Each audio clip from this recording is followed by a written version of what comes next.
So here we have Ratibida columnifera, and it is a great reclamation plant for reclamation just about throughout the whole United States, or at least the western United States. And the reason it's such a great plant is because it holds its seed. As you can see, there's a whole bunch of seed all over the place here. It holds seed for a long time through the summer, through the winter, repeat.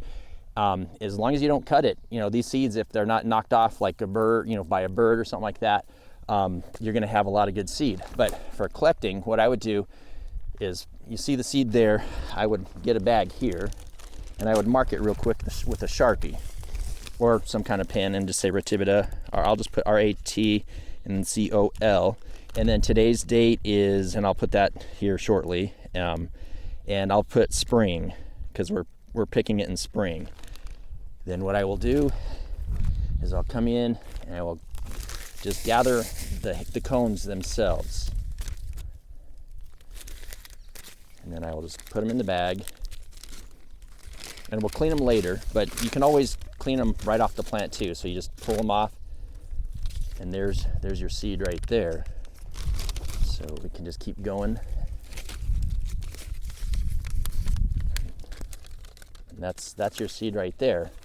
Now for reclamation, if you wanted to collect these seeds in the area where you're going to do some reclamation, you'd collect that seed, you'd take it, you would just spread it out in the area where you want it to take, not necessarily take over, but to germinate and hold the soils together. But that's why this plant is used so readily, is because it is a great reclamation plant.